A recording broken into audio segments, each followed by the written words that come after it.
Hello guys, तर आज Sunday आहे आणि मी माइंडस्पेस हाफ मॅरेथॉन धावतो आहे. आता सध्या 5 किलोमीटर पूर्ण झालेत आणि आपला लास्ट होता अनऑफिशियल टायमिंग 1:57 आणि आपण त्याच्याहून कमी करायचा ट्राय करणार आहे आज.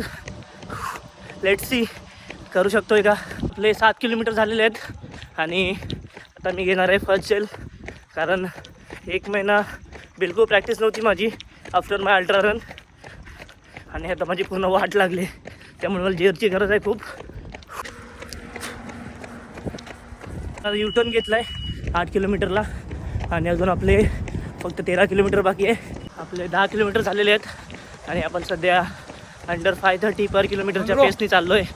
काहीच 12 किलोमीटर व्हायला आलेत आणि मी सांगतो तुम्हाला, तुम्ही चूक करू नका. कुठल्या मॅरेथॉन किंवा हाफ मॅरेथॉनला जाण्याच्या आधी वॉशरूमला जाऊन या, त्यामुळे बॉडी तुमची अजून हलकी वाटते. आता माझी बॉडी खूप जास्त हेवी झाले, कारण रात्रीचं जेवण अजूनपर्यंत मी काढलं नाही. त्यामुळे 12 किलोमीटर झालेले आहेत आणि सध्या आपण 5 मिनटं पर किलोमीटरच्या पेसनी चाललो आहे. आपले 14 किलोमीटर पूर्ण झालेत आणि मला सेकंड जेल घेतो आहे.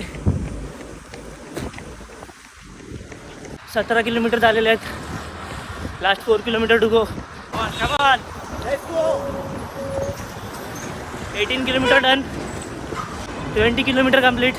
Last 1 to go. ती बघा फिनिश लाईन आणि आपण स्ट्रॉंग फिनिश करणार आहे आता. शिट, रॅम्प आला आहे गिफ्ट कापमध्ये.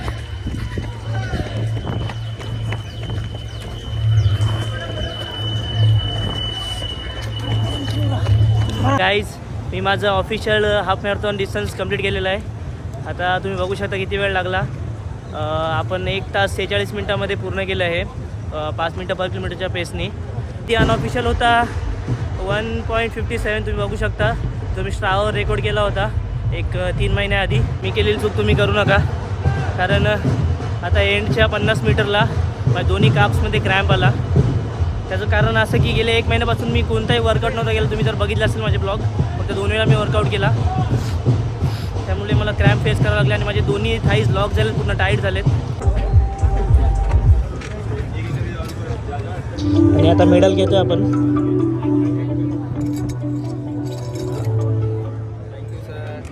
Thank you very much.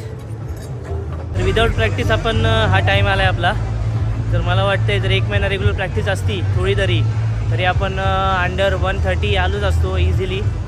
पण काही नाही, नेक्स्ट टाईम आपण ट्राय करू अंडर 1:30च्या आधी हाफ मॅरेथॉन फिनिश करायला.